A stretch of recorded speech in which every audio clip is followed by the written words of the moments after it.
ಇಂದು ಸರೋಜಾದೇವಿ ಹುಟ್ಟೂರಲ್ಲಿ ಅಂತ್ಯ ಸಂಸ್ಕಾರ ನಡೆಯಲಿದೆ. ಚನ್ನಪಟ್ಟಣದ ದಶವರ ಗ್ರಾಮದಲ್ಲಿ ಅಂತ್ಯಕ್ರಿಯೆಗೆ ಸಕಲ ಸಿದ್ಧತೆಗಳನ್ನು ಮಾಡಿಕೊಳ್ಳಲಾಗಿದೆ. ಬೆಳಗ್ಗೆ 11:30ರ ಬಳಿಕ ಮಲ್ಲೇಶ್ವರಂ ನಿವಾಸದಿಂದ ಪಾರ್ಥಿವ ಶರೀರವನ್ನು ರವಾನೆ ಮಾಡಲಾಗುತ್ತೆ. ಸಿಎಂ ಸಿದ್ದರಾಮಯ್ಯ ಅಂತಿಮ ದರ್ಶನ ಪಡೆಯುವಂತಹ ಸಾಧ್ಯತೆ ಕೂಡ ಇದೆ. ಇನ್ನು ನಿನ್ನೆ ಸಾಕಷ್ಟು ನಟ ನಟಿಯರು ಅಂತಿಮ ದರ್ಶನವನ್ನು ಪಡೆದಿದ್ರು. ಇಂದು ಕೂಡ ಹಲವು ಕಲಾವಿದರು ಅಂತಿಮ ಗೌರವದಲ್ಲಿ ಭಾಗಿಯಾಗಿದ್ದಾರೆ. ಇನ್ನು ಒಕ್ಕಲಿಗ ಸಂಪ್ರದಾಯದಂತೆ ಅಂತ್ಯ ಸಂಸ್ಕಾರ ನಡೆಯಲಿದೆ. ಇನ್ನು ಪುತ್ರ ಗೌತಮ್ರಿಂದ ಅಂತಿಮ ವಿಧಿವಿಧಾನಗಳು ನಡೆಯಲಿವೆ ಎನ್ನುವಂತಹ ಮಾಹಿತಿ ಕೂಡ ಲಭ್ಯವಾಗ್ತಾ ಇದೆ. ಇಂದು ಸರೋಜಾದೇವಿ ಹುಟ್ಟೂರಲ್ಲಿ ಅಂತ್ಯ ಸಂಸ್ಕಾರ ನಡೆಯಲಿದೆ. ಚನ್ನಪಟ್ಟಣದ ದಶವರ ಗ್ರಾಮದಲ್ಲಿ ಅಂತ್ಯಕ್ರಿಯೆಗೆ ಸಕಲ ಸಿದ್ಧತೆಗಳನ್ನು ಕೂಡ ಮಾಡಿಕೊಳ್ಳಲಾಗ್ತಾ ಇದೆ. ಬೆಳಗ್ಗೆ 11:30ರ ಬಳಿಕ ಮಲ್ಲೇಶ್ವರಂನ ನಿವಾಸದಿಂದ ಪಾರ್ಥಿವ ಶರೀರವನ್ನು ರವಾನಿಸಲಾಗುತ್ತೆ. ಇನ್ನು ಸಿಎಂ ಸಿದ್ದರಾಮಯ್ಯ ಅಂತಿಮ ದರ್ಶನ ಪಡೆಯುವಂತಹ ಸಾಧ್ಯತೆ ಕೂಡ ಇದೆ. ನಿನ್ನೆ ಸಾಕಷ್ಟು ನಟ ನಟಿಯರು ಅಂತಿಮ ದರ್ಶನವನ್ನು ಪಡೆದಿದ್ರು. ಇಂದು ಕೂಡ ಹಲವು ಕಲಾವಿದರು ಅಂತಿಮ ಗೌರವವನ್ನು ಸಲ್ಲಿಸಿದ್ದಾರೆ.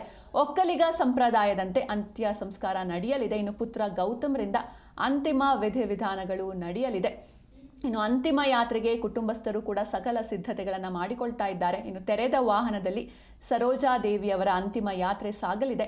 ಪಾರ್ಥಿವ ಶರೀರವನ್ನು ತೆರೆದ ವಾಹನದಲ್ಲಿ ಮೆರವಣಿಗೆಯ ಮೂಲಕ ಅವರ ಹುಟ್ಟೂರಿಗೆ ಕೊಂಡೊಯ್ಯಲಾಗುತ್ತೆ. ಮೈಸೂರು ರೋಡ್ ಮೂಲಕ ಚನ್ನಪಟ್ಟಣಕ್ಕೆ ಪಾರ್ಥಿವ ಶರೀರ ರವಾನೆ ಆಗುತ್ತೆ.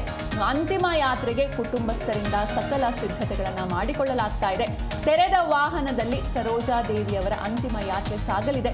ಪಾರ್ಥಿವ ಶರೀರವನ್ನು ತೆರೆದ ವಾಹನದಲ್ಲಿ ಮೆರವಣಿಗೆಯ ಮೂಲಕ ಹುಟ್ಟೂರಿಗೆ ತಲುಪಿಸಲಾಗುತ್ತೆ. ಇನ್ನು ಮೈಸೂರು ರೋಡ್ ಮೂಲಕ ಚನ್ನಪಟ್ಟಣಕ್ಕೆ ಪಾರ್ಥಿವ ಶರೀರದ ರವಾನೆಯಾಗಲಿದೆ. ಮಾರ್ಗ ಮಧ್ಯೆ ಅಭಿಮಾನಿಗಳಿಗೆ ದರ್ಶನಕ್ಕೂ ಕೂಡ ಅವಕಾಶವನ್ನು ಕಲ್ಪಿಸಿಕೊಡಲಾಗುತ್ತೆ. ಮಲ್ಲೇಶ್ವರಂ ನಿವಾಸದಿಂದ ಹೊರಡಲಿದೆ ಪಾರ್ಥಿವ ಶರೀರ. ರಾಮನಗರ ಚನ್ನಪಟ್ಟಣದಲ್ಲಿ 10 ನಿಮಿಷ ಸಾರ್ವಜನಿಕರ ದರ್ಶನಕ್ಕೆ ವ್ಯವಸ್ಥೆಯನ್ನು ಕೂಡ ಮಾಡಲಾಗುತ್ತೆ. ಚನ್ನಪಟ್ಟಣದ ದಶವರದಲ್ಲಿ ಅಂತ್ಯ ಸಂಸ್ಕಾರಕ್ಕೆ ಸಕಲ ಸಿದ್ಧತೆಗಳನ್ನು ಕೂಡ ಮಾಡಿಕೊಳ್ಳಲಾಗ್ತಾ ಇದೆ. ಇನ್ನು ದಶವರ ಗ್ರಾಮ ಸರೋಜಾದೇವಿಯವರ ಹುಟ್ಟೂರು. ತಾಯಿ ಸಮಾಧಿ ಪಕ್ಕದಲ್ಲೇ ಅಂತ್ಯ ಸಂಸ್ಕಾರಕ್ಕೆ ಸಿದ್ಧತೆಯನ್ನು ಮಾಡಿಕೊಳ್ಳಲಾಗ್ತಾ ಇದೆ. ಮಧ್ಯಾಹ್ನ 1:30ಕ್ಕೆ ಅಂತ್ಯ ಸಂಸ್ಕಾರ ನಡೆಯಲಿದೆ. ಆದಂತಹ ರೀತಿ ನೀತಿ ಶಿಸ್ತನ್ನು ಬಯಸುತ್ತೆ. ಅದು ಹೇಗಿರಬೇಕು ಅನ್ನೋದನ್ನೆಲ್ಲ ಸರೋಜಾದೇವಿ ಅಮ್ಮ ಅವ್ರನ್ನ ನೋಡಿ ಕಲಿಯುವಂಥದ್ದು ಬಹಳಷ್ಟು ಇದೆ. ಅವರ ಜೀವನ ಪ್ರೀತಿ, ವೃತ್ತಿ ಪ್ರೀತಿ ಇವೆಲ್ಲವೂ ಕೂಡ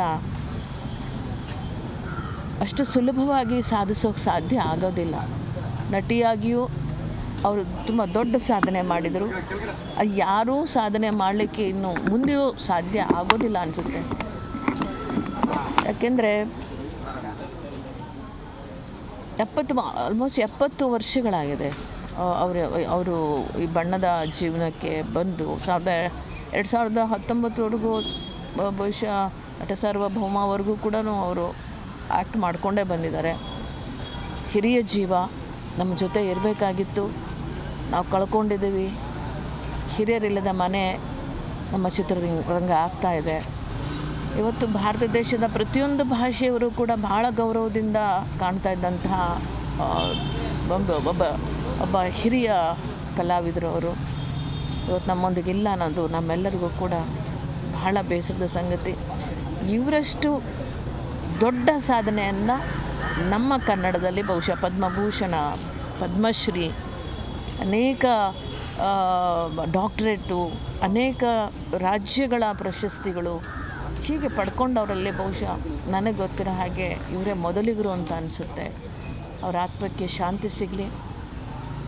ಅವರ ಕುಟುಂಬದವರಿಗೆ, ಅವ್ರ ಮೊಮ್ಮಕ್ಕಳಿಗೆ ಎಲ್ಲರಿಗೂ ಕೂಡ ಈ ನೋವನ್ನು ಭರಿಸುವ ಶಕ್ತಿ ಭಗವಂತ ಕೊಡಲಿ ಅಂತ ಪ್ರಾರ್ಥಿಸ್ತೇನೆ. ಅಲ್ಲಿ ಹೋಗಿ ಅವ್ರದ್ದು ಅಂತಿಮ ಕ್ರಿಯೆ ಎಲ್ಲರಿಗೂ ತುಂಬ ಥ್ಯಾಂಕ್ಸ್ ಹೇಳಬೇಕು. ಇಷ್ಟು ಜನ ಬಂದು ಪ್ರೀತಿಯಿಂದ ನಮ್ಮ ತಾಯಿನ ನೋಡೋಕ್ಕೆ ಬಂದಿದ್ದಾರೆ. ನಾವು ಇವತ್ತು 10 ಗಂಟೆಗೆ ಇಲ್ಲಿಂದ ದಶವರ ಅಂದ್ಬಿಟ್ಟು ಚನ್ನಪಟ್ಟಣ ತಾಲೂಕಲ್ಲಿ ಹೋಗಿ ಅವ್ರದ್ದು ಅಂತಿಮ ಕಾರ್ಯವನ್ನು ಮಾಡುತ್ತೇವೆ. ಎಲ್ಲರಿಗೂ ತುಂಬ ಥ್ಯಾಂಕ್ಸ್ ಇಷ್ಟು ಪ್ರೀತಿಯಿಂದ ಬಂದಿರೋದಕ್ಕೆ.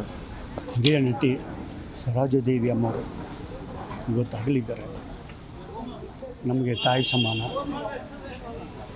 ಅವ್ರನ್ನ ಯಾವಾಗಲೂ ಬಂದು ನೋಡ್ತಾ ಇದ್ದೆ, ಪ್ರೀತಿಯಿಂದ ಬರಮಾಡ್ಕೊತಿದ್ರು. ಒಂದು ದಿವಸ ಸದಾಶಿವರ ಮನೆಯಲ್ಲಿ ನನ್ನ ಮಗಳು ಇನ್ವಿಟೇಷನ್ ಕೊಡೋಕ್ಕೆ ಹೋಗಿದ್ದೆ. ಅವರು ತುಂಬ ಚೆನ್ನಾಗಿ ಮಾತಾಡಿ ನಾವು ನೋಡಬೇಕು ಅನಿಸ್ದಾಗಲ್ಲ ಈ ಮನೆಗೆ ಬರ್ತಾಯಿದ್ದೆ. ಅವ್ರ ಆತ್ಮಕ್ಕೆ ಶಾಂತಿ ಸಿಗಲಿ.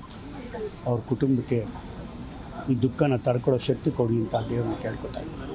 ನಾನು ಇಂಡಸ್ಟ್ರಿ ಬಂದು 50 ವರ್ಷ ಆಯಿತು. 50 ವರ್ಷದಿಂದಲೂ ಬೀಸೋದು ನಮಗೆ ಚೆನ್ನಾಗಿ ಪರಿಚಯ ಇದ್ದಾರೆ. ಯಾಕಂದರೆ ಅವ್ರದ್ದು ಒಂದು ಭಾರತೀಯ ಹೋಟ್ಲು DVG ರೋಡಲ್ಲಿ, ಆ ಹೋಟ್ಲ್ ನಾನು ಸುಮಾರು ಒಂದು 10 ವರ್ಷ ಹೋಟ್ಲಲ್ಲೇ ಇದ್ದೆ ನಾನು. ಆವಾಗಿಂದ ಪರಿಚಯ. ಹಾಗಾಗಿ ಆವಾಗ ನಮ್ಮ ಸಂಘದ ವೈಸ್ ಪ್ರೆಸಿಡೆಂಟ್ ಬೇರೆ ಆಗಿದ್ದರು. ಅವರನ್ನು ಭೇಟಿ ಮಾಡೋಕ್ಕೆ ಬರ್ತಾಯಿದ್ದು ಹೋಗ್ತಾಯಿದ್ದು. ಇವತ್ತು ದಿವಸ ನಾವು ಹಿರಿಯ ಜೀವನ ಕಳ್ಕೊಂಡಿದ್ದೀವಿ. ಅವ್ರ ಆತ್ಮಕ್ಕೆ ದೇವರು ಶಾಂತಿ ಕೊಡಲಿ, ಅವ್ರ ಕುಟುಂಬದವರಿಗೆ ಅವ್ರನ್ನ ಕಳ್ಕೊಂಡಿರೋ ಶಕ್ತಿ ಕೊಡಲಿ ಅಂತ ದೇವರಲ್ಲಿ ಬೇಡ್ಕೊಳ್ತೀವಿ. ಭಾರತ ದೇಶದಲ್ಲಿ 2ನೇ ಲೇಡಿ ಸೂಪರ್ ಸ್ಟಾರ್ ಆದಂಥವ್ರು ಅಂದರೆ ನಮ್ಮ ಬಿ ಸಾರಿದೇವಿ ಅಮ್ಮವರು. ರಾಜ್ಕುಮಾರ್, MGR, NTR, ಶಿವಾಜಿ ಗಣೇಶನ್, ಅಕ್ಕಿನೇನಿ ನಾಗೇಶ್ವರರಾವ್, ಹಾಗೆ ದಕ್ಷಿಣ ಭಾರತದ ಎಲ್ಲ ಹಿರಿಯ ನಟರ ಜೊತೆ ನಡೆಸಿದಂಥ ಸೂಪರ್ ಮಾಹಿತಿಯನ್ನು ನೀಡ್ತಾರೆ ನಮ್ಮ ಪ್ರತಿನಿಧಿ ಯಶೋಧ ಪೂಜಾರಿ. ನೇರ ಸಂಪರ್ಕದ ಮೂಲಕ ಜಾಯ್ನ್ ಆಗಿದ್ದಾರೆ. ಎಸ್ ಯಶೋಧ, ಇನ್ನು ಹಿರಿಯ ನಟಿ ಅಭಿನಯ ಸರಸ್ವತಿ ಬಿ ಸರೋಜಾದೇವಿ ಅವರನ್ನ ನಾವು ಕಳ್ಕೊಂಡಿದ್ದೀವಿ. ಇನ್ನು ಹುಟ್ಟೂರಲ್ಲಿ ಅವರ ಅಂತಿಮ ಸಂಸ್ಕಾರಕ್ಕೆ ವ್ಯವಸ್ಥೆಯನ್ನು ಮಾಡಿಕೊಳ್ಳಲಾಗ್ತಾ ಇದೆ. ಜೊತೆಗೆ ಬೆಂಗಳೂರಿನಲ್ಲಿ ಎಷ್ಟು ಗಂಟೆಯವರೆಗೂ ಕೂಡ ಅವರ ಅಂತಿಮ ದರ್ಶನದ ಸೌಲಭ್ಯ ಇದೆ, ಜೊತೆಗೆ ಯಾರೆಲ್ಲ ಗಣ್ಯರು ಬಂದು ಅವರ ದರ್ಶನವನ್ನು ಮಾಡ್ಕೊಂಡು ಹೋಗಿದ್ದಾರೆ ಅಂತ? ಎಸ್ ಸಿಂಚನ, ಅಭಿನಯ ಸರಸ್ವತಿ ಬಿ ಸರೋಜಾದೇವಿ ಅವರು ಇನ್ನು ನೆನಪು ಮಾತ್ರ. ನಿನ್ನೆ 9 ಗಂಟೆಗೆ ಅವರು ವಿಧಿವಶರಾಗ್ತಾರೆ. ನಿನ್ನೆ ಇಡೀ ದಿನ ಅಂತಿಮ ಒಂದು ದರ್ಶನಕ್ಕೋಸ್ಕರ ಎಲ್ಲರಿಗೂ ಕೂಡ ಅವಕಾಶವನ್ನು ಮಾಡಿಕೊಟ್ಟು ಸ್ಯಾಂಡಲ್ವುಡ್ನ ನಟ ನಟಿಯರು ಅಷ್ಟೇ ಅಲ್ಲದೆ ತಮಿಳಿನಿಂದ ಕಾರ್ತಿಕ್ ಆಗಿರ್ಬೋದು, ವಿಶಾಲ್ ಆಗಿರ್ಬೋದು, ಅರ್ಜುನ್ ಸರ್ಜಾ ಪ್ರತಿಯೊಬ್ಬರೂ ಕೂಡ ನಿನ್ನೆ ಬಂದು ಅಂತಿಮ ದರ್ಶನವನ್ನು ಪಡ್ಕೊಂಡು ಹೋದರು. ಇನ್ನೊಂದು ಕೆಲವೇ ಹೊತ್ತಿನಲ್ಲಿ ಸುಮಾರು 10 ಗಂಟೆ ಆಸುಪಾಸಿಗೆ CM ಸಿದ್ದರಾಮಯ್ಯನವರು ಕೂಡ ಅವರ ಮನೆಯ ಬಳಿ ಬಂದು ಪಾರ್ಥಿವ ಶರೀರದ ದರ್ಶನವನ್ನು ಪಡ್ಕೊಂಡು ಹೋಗ್ತಾರೆ. ಅದಕ್ಕೋಸ್ಕರ ಬಿಗಿ ಭದ್ರತೆಯನ್ನು ಕಲ್ಪಿಸಿರುವಂಥ ವ್ಯವಸ್ಥೆಯನ್ನು ಕೂಡ ನೀವು ಗಮನಿಸಬಹುದು. ಇನ್ನೇನು ಕೆಲವೇ ಹೊತ್ತಿನಲ್ಲಿ CM ಸಿದ್ದರಾಮಯ್ಯನವರು ಕೂಡ ಆಗಮಿಸ್ತಾರೆ. ಈ ಹಿನ್ನೆಲೆಯಲ್ಲಿ ಯಾವುದೇ ರೀತಿಯ ತೊಂದರೆ ಆಗಬಾರ್ದು ಅನ್ನೋ ಕಾರಣಕ್ಕೋಸ್ಕರ ಇಲ್ಲಿ ಕಂಪ್ಲೀಟ್ ಆಗಿ ಬಿಗಿ ಭದ್ರತೆಯನ್ನು ಕಲ್ಪಿಸಿದ್ದಾರೆ. ಇನ್ನು ಒಳಗೆ ಗಮನಿಸಬಹುದು, ಮನೆಯ ಒಳಗೆ ಪಾರ್ಥಿವ ಶರೀರದ ಮುಂದೆ ಅವರ ಕುಟುಂಬಸ್ಥರು ಎಲ್ಲರೂ ಕೂಡ ಕೂತಿರುವಂಥ ದೃಶ್ಯಾವಳಿಗಳನ್ನು ಕೂಡ ನೀವು ನೇರವಾಗಿ ಗಮನಿಸ್ತಾ ಇದ್ದೀರಾ.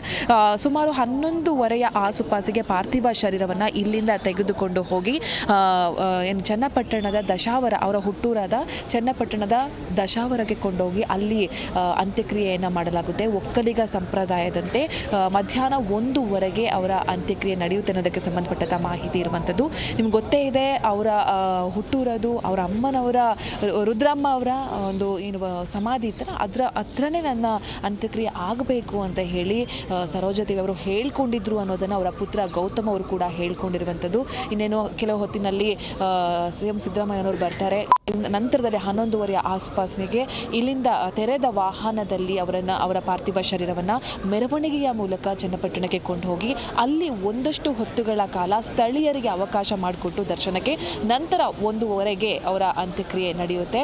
ಗಮನಿಸಬಹುದು, ಸರೋಜಾದೇವಿ ಅಂತ ಬಂದಾಗ 169ಕ್ಕೂ ಹೆಚ್ಚು ಸಿನಿಮಾಗಳಲ್ಲಿ ಹೀರೋಯಿನ್ ಆಗಿ ನಟಿಸಿದಂಥವರು. ಅವರ ಒಂದು ಏನು ಟೈಮ್ಗೋಸ್ಕರ ಲೆಜೆಂಡ್ಗಳು, ಬೇರೆ ಬೇರೆ ಭಾಷೆಗಳನ್ನ ಲೆಜೆಂಡ್ಗಳು ಕಾಯ್ತಾ ಇದ್ರು. ಯಾಕಂದ್ರೆ ತುಂಬ ಬ್ಯುಸಿಯಾಗಿದ್ದಂತಹ ನಟಿಯವರು. ಸೊ ನಮ್ಮ ನಾಡಿನ ಹೆಮ್ಮೆಯ ನಟಿ, ನಮ್ಮ ನಾಡಿನ ಆಸ್ತಿ ಅಂತ ಹೇಳಿದ್ರೆ ತಪ್ಪಾಗೋದಿಲ್ಲ. ಸಾಕಷ್ಟು ಪ್ರಶಸ್ತಿಗಳವರನ್ನು ಹುಡ್ಕೊಂಡು ಬಂದಿದೆ. ಅವ್ರಿಗೆ ಸಿಕ್ಕಂಥ ಪಾತ್ರ ಯಾವುದೇ ಇದ್ದರೂ ಕೂಡ ಆ ಪಾತ್ರವನ್ನು ತುಂಬ ಅಚ್ಚುಕಟ್ಟಾಗಿ ಮಾಡಿ ಆ ಸಂದರ್ಭದಲ್ಲೇ ಆ ಕಾಲದಲ್ಲೇ ಲೇಡಿ ಸೂಪರ್ ಸ್ಟಾರ್ ಅಂತ ಅನ್ಸ್ಕೊಂಡವರು. ಸೊ ಅವರೇ ನಮ್ಮ ಸ್ಯಾಂಡಲ್ವುಡ್ನ ಮೊದಲ ಸೂಪರ್ ಸ್ಟಾರ್ ಅಂತ ಕರೆಸ್ಕೊಂಡಂಥ ಹೆಗ್ಗಳಿಕೆ ಅವ್ರಿಗೆ ಇರುವಂಥದ್ದು. ಸೊ ಶಿಸ್ತು ಅನ್ನೋ ಪದಕ್ಕೆ ಸರೋಜಾದೇವಿ ಅವರೇ ಒಂದು ಕರೆಕ್ಟಾದ ಆನ್ಸರ್ ಅಂತ ಹೇಳ್ಬೋದು. ಆ ಮಟ್ಟಕ್ಕೆ ಅವರು ಶಿಸ್ತಾಗಿರ್ತಾ ಇದ್ರು. ಈ ಕೊನೆಯವರೆಗೂ ಕೂಡ ನಿಮ್ಗೆ ಗೊತ್ತಿದೆಯೋ ಗೊತ್ತಿಲ್ವೋ ಗೊತ್ತಿಲ್ಲ, ಕಾಕತಾಳೀಯವೋ ಏನೋ ಗೊತ್ತಿಲ್ಲ, ಭಾನುವಾರ ಅವರ ಮಕ್ಕಳಿಗೆ, ಅವರ ಯಾರ್ಯಾರಿದ್ದಾರೆ ಅವ್ರಿಗೆ ಹತ್ತಿರದವ್ರಿಗೆ ಎಲ್ರಿಗೂ ಕರೆ ಮಾಡಿ ನೀವೆಲ್ಲರೂ ಕೂಡ ಬಂದು ಬಿಡಬೇಕು ಅಂತ ಹೇಳ್ಕೊಂಡ್ರಂತೆ. ಅಂತೆಯೇ ಎಲ್ಲರೂ ಕೂಡ ಬಂದ ಬಳಿಕ ನಿನ್ನೆ ಬೆಳಗಿನ ಜಾವದಲ್ಲಿ ಅವರು ನಮ್ಮನ್ನು ಅಗಲಿರುವಂಥದ್ದು. ಸೊ ಒಟ್ಟಾರೆ 87 ವರ್ಷದ ಸರೋಜಾದೇವಿ ಅವರ ಅಗಲಿಕೆ ಒಂದು ರೀತಿಯಲ್ಲಿ ನುಂಗಲಾರದ ತುತ್ತು ಅಂತಲೇ ಹೇಳಬಹುದು. ಪ್ರತಿಯೊಬ್ಬರು ಕೂಡ ನಮ್ಮ ಇಂಡಸ್ಟ್ರಿ ಅಷ್ಟೇ ಅಲ್ಲದೆ ಹೊರ ಭಾಗಗಳಲ್ಲೂ ಕೂಡ ಅವರ ಸಾಧನೆಯ ಬಗ್ಗೆ, ಅವ್ರು ಮಾಡಿದಂಥ ಸಿನಿಮಾಗಳ ಬಗ್ಗೆ, ಅವರ ಪಾತ್ರಗಳ ಬಗ್ಗೆ ಪ್ರತಿಯೊಬ್ಬರು ಕೂಡ ಮಾತನಾಡ್ತಿದ್ದಾರೆ. ಸಿನಿಮಾ ಇಂಡಸ್ಟ್ರಿ ಎಲ್ಲಿಯವರೆಗೆ ಇರುತ್ತೋ ಅಲ್ಲಿಯವರೆಗೂ ಕೂಡ ಸರೋಜಾದೇವಿ ಅವರ ಹೆಸರು ಹಾಗೇ ಉಳಿದು ಬಿಡುತ್ತೆ. ಅಂತಹ ಅದ್ಭುತ ಸಿನಿಮಾಗಳನ್ನು ಕೊಟ್ಟಂಥ ನಟಿ ನಮ್ಮ ಕನ್ನಡತಿ ಸರೋಜಾದೇವಿ. ಥ್ಯಾಂಕ್ ಯು ಯಶೋಧ, ನಿಮ್ಮೆಲ್ಲ ಡೀಟೇಲ್ಸ್ಗಾಗಿ.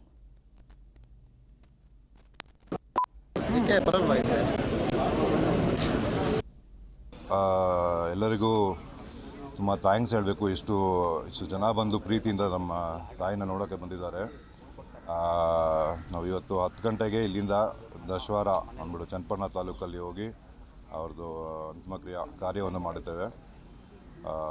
ಎಲ್ಲರಿಗೂ ತುಂಬ ಥ್ಯಾಂಕ್ಸ್ ಇಷ್ಟು ಪ್ರೀತಿಯಿಂದ ಬಂದಿರೋದಕ್ಕೆ.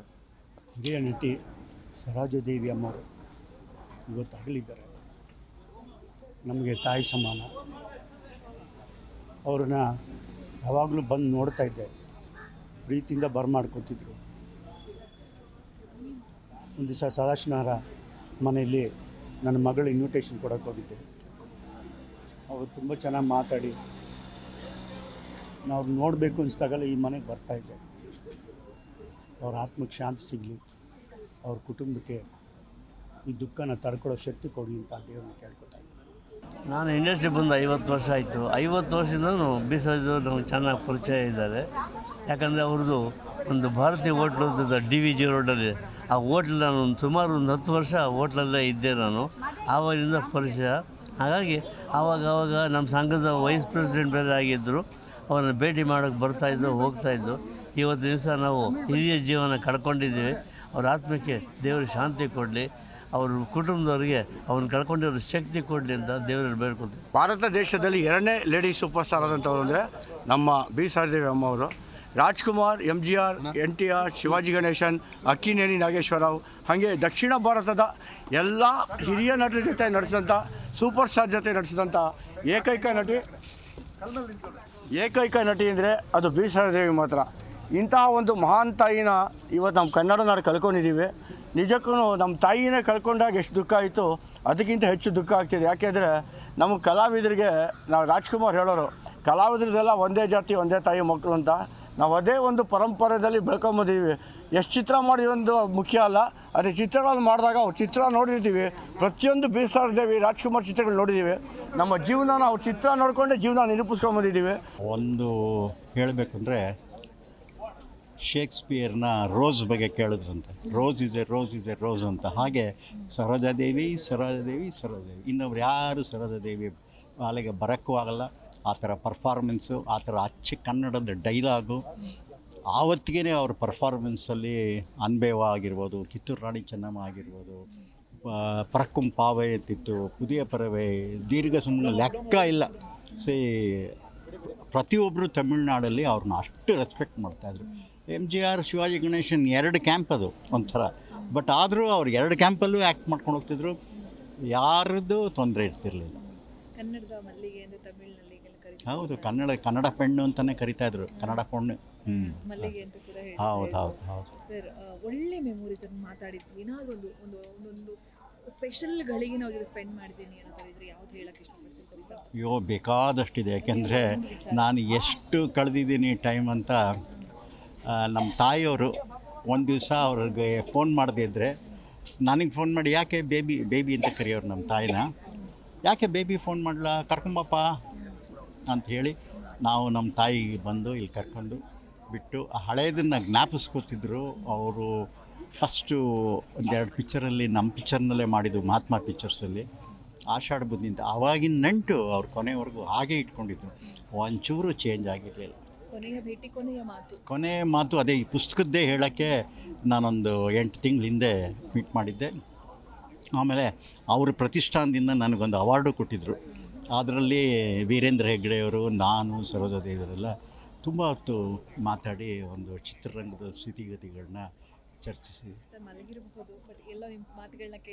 ಅಯ್ಯೋ, ಖಂಡಿತ ಅವ್ರ ಆತ್ಮ ಎಲ್ಲೂ ಹೋಗಲ್ಲ, ಇಲ್ಲೇ ಇರುತ್ತೆ. ಎಲ್ಲ ಇರ್ತಾರೆ ಖಂಡಿತ. ನಮಗೆ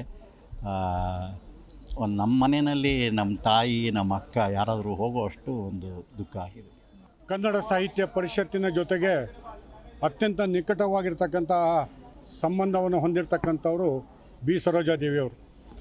ಇವತ್ತು ತಮಗೆ ಒಂದು ದಾಖಲೆಯನ್ನು ತೋರಿಸೋದಕ್ಕೆ ಇಷ್ಟಪಡ್ತೀನಿ. ಅವ್ರದ್ದೇ ಸಹಿ ಇರ್ತಕ್ಕಂಥದ್ದು. ಅವರ ಮಗಳು ಭುವನೇಶ್ವರಿ ಅವರ ಹೆಸರಿನಲ್ಲಿ ಕನ್ನಡ ಸಾಹಿತ್ಯ ಪರಿಷತ್ತಿನಲ್ಲಿ ಒಂದು ದತ್ತಿಯನ್ನು ಇಟ್ಟಿರ್ತಕ್ಕಂಥದ್ದು. ಪ್ರತಿ ವರ್ಷವೂ ಸಹಿತ ನಮ್ಮ ಸಾಹಿತ್ಯ ಪರಿಷತ್ತಿಗೆ ಪ್ರತಿ ವರ್ಷ ಬಂದು ಅವರ ಮಗಳಾಗಿರ್ತಕ್ಕಂಥ ಭುವನೇಶ್ವರಿಯ ಹೆಸರಿನಲ್ಲಿ ಇರ್ತಕ್ಕಂಥ ದತ್ತಿ ಪ್ರಶಸ್ತಿಯನ್ನು ನಾವು ಪ್ರತಿ ವರ್ಷವೂ ಸಹಿತ ಅರ್ಹರಿಗೆ ಕೊಡ್ತಕ್ಕಂಥದ್ದನ್ನು ಭಾಳ ಅವರಿಗೆ ಭಾಳ ಮೆಚ್ಚುಗೆ ಆಗಿತ್ತು. ಜೊತೆಗೆ ಡಾಕ್ಟರ್ ರಾಜ್ಕುಮಾರ್ ಅವರ ಹೆಸರಿನಲ್ಲಿ 2022ರಲ್ಲಿ ನಾವು ಕೊಡ್ತಕ್ಕಂಥ ದತ್ತಿನ ಬಿ ಸರೋಜಾದೇವಿ ಅವ್ರಿಗೆ ಕೊಟ್ಟಿರ್ತಕ್ಕಂಥದ್ದು. ಅತ್ಯಂತ ಘನತೆ ಮತ್ತು ಗಾಂಭೀರ್ಯದ ವ್ಯಕ್ತಿತ್ವವನ್ನು ಹೊಂದಿರತಕ್ಕಂಥವರು. ಕನ್ನಡ ಚಲನಚಿತ್ರದಲ್ಲಿ ರಂಗದಲ್ಲಿ ಬಿಡಲಾರದಂತಹ ಅವರು ಮಾಡಿರ್ತಕ್ಕಂತಹ ಅವರ ಪಾತ್ರಗಳಿದೆಯಲ್ಲ, ಮರೆಯಲಾರದಂತಹ ಪಾತ್ರಗಳು. ಅದರಲ್ಲೂ ಸಹಿತ ಕಿತ್ತೂರು ರಾಣಿ ಚೆನ್ನಮ್ಮ. ಕನ್ನಡ ಸಾಹಿತ್ಯ ಪರಿಷತ್ತು ಈ ಅತ್ಯಂತ ದುಃಖದಿಂದ ಬಿ ಸರೋಜಾದೇವಿಯವರಿಗೆ ನಾವು ಅಂತಿಮ ನಮನಗಳನ್ನು ಸಲ್ಲಿಸ್ತಾ ಇದ್ದೀವಿ. ಸರೋಜಾದೇವಿಯವ್ರನ್ನ ತುಂಬ ವರ್ಷದ ನಾವು ನೋಡಿದ್ದೀವಿ. ಒಂದು ಸಾಧಾರಣ ಹುಡುಗಿ ಅವ್ರನ್ನೆಲ್ಲ ಪ್ರತಿಭೆನ ಹೇಗೆ ಸಿನಿಮಾ ರಂಗಕ್ಕೆ ಬಂದು ಅವರೆಷ್ಟು ಪ್ರತಿಭಾವಂತರಾದರು, ಮಹಾ ನಟಿ ಆದರು, ಎಷ್ಟೋ ಜನಕ್ಕೆ ಮಾರ್ಗದರ್ಶಕ ಆದರು. ಅವರು ದೇವರಿಗೆ ಸದ್ಗತಿ ಕೊಡಲಿ ಅಂತ ಹೇಳ್ಕೊಳ್ತೀವಿ. ಸರೋಜಾದೇವಿಯವ್ರನ್ನ ತುಂಬ ವರ್ಷದ ನಾವು ನೋಡಿದ್ದೀವಿ. ಒಂದು ಸಾಧಾರಣ ಹುಡುಗಿ ಅವ್ರನ್ನೆಲ್ಲ ಪ್ರತಿಭೆನ ಹೇಗೆ ಸಿನಿಮಾ ರಂಗಕ್ಕೆ ಬಂದು ಅವರೆಷ್ಟು ಪ್ರತಿಭಾವಂತರಾದರು, ಮಹಾ ನಟಿ ಆದರು, ಎಷ್ಟೋ ಜನಕ್ಕೆ ಮಾರ್ಗದರ್ಶಕ ಆದರು. ಅವರು ದೇವರಿಗೆ ಸದ್ಗತಿ ಕೊಡಲಿ ಅಂತ ಕೇಳ್ಕೊಳ್ತೀವಿ. ಸರೋಜಾದೇವಿಯವ್ರನ್ನ ತುಂಬ ವರ್ಷದ ನಾವು ನೋಡಿದ್ದೀವಿ. ಒಂದು ಸಾಧಾರಣ ಹುಡುಗಿ ಅವ್ರನ್ನೆಲ್ಲ ಪ್ರತಿಭೆನ ಹೇಗೆ ಸಿನಿಮಾ ರಂಗಕ್ಕೆ ಬಂದು ಅವರೆಷ್ಟು ಪ್ರತಿಭಾವಂತರಾದರು, ಮಹಾ ನಟಿ ಆದರು, ಎಷ್ಟೋ ಜನಕ್ಕೆ ಮಾರ್ಗದರ್ಶಕ ಆದರು. ಅವರು ದೇವರಿಗೆ ಸದ್ಗತಿ ಕೊಡಲಿ ಅಂತ ಕೇಳ್ಕೊಳ್ತೀವಿ. ಸರೋಜಾದೇವಿಯವ್ರನ್ನ ತುಂಬ ವರ್ಷದ ನಾವು ನೋಡಿದ್ದೀವಿ. ಒಂದು ಸಾಧಾರಣ ಹುಡುಗಿ